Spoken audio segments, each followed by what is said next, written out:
This is an overview of our 1976 911S Targa. She's a 2.7. She's been built for a client in South Africa. Fairly unique for a number of reasons. One, it's a car that's staying in South Africa, which obviously is fantastic. We tend to export most of our cars.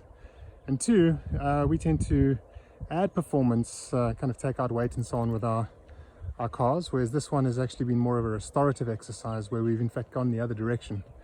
The previous owners of this car at some stage in her kind of ownership line had kind of done a number of, let's call them racing upgrades to this car in terms of motor, suspension, even the gearbox.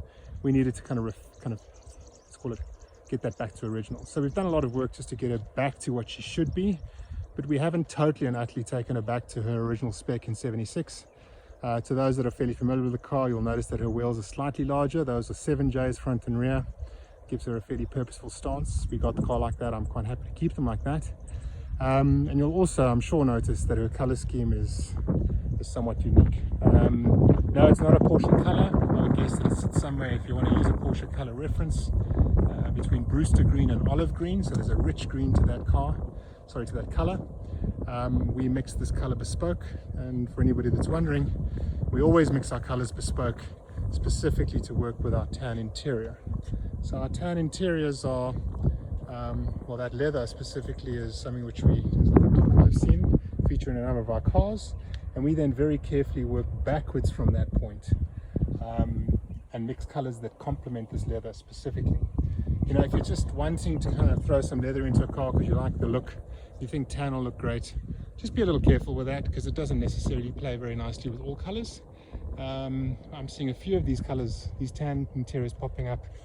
And just be careful. If you throw that in a red car, well, be that between you and your car.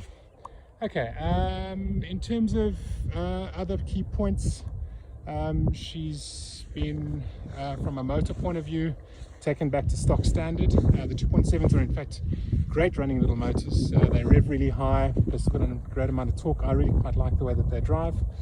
She's got a dual exhaust, which isn't standard as well. But again, we've kept that just because there's a lot more air moving through the car, which works really, really well. I can show you what the motor looks like, just to give you an idea.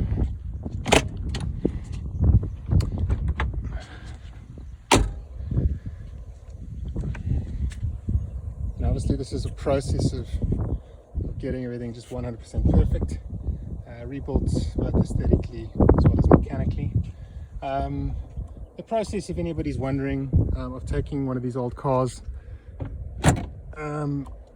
by the way, she's missing her boot badge. Anybody that's also fairly familiar with them, waiting for a 911S badge from the Porsche supplier. Kind of the process of this level of restoration, it appears really easy. It's not. It takes a long time to strip these cars down correctly, rebuild them correctly. You know, and as one builds up the braking and various of the other components, you just have to kind of take your time and do it right. So this car took us, to be honest, just over a year, and that was during some lockdown. So thank you very much for watching. This car will in fact be staying in South Africa, which I'm quite happy about.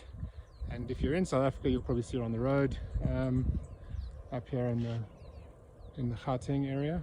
If not, yeah, I hope you've enjoyed the video. Thank you for watching.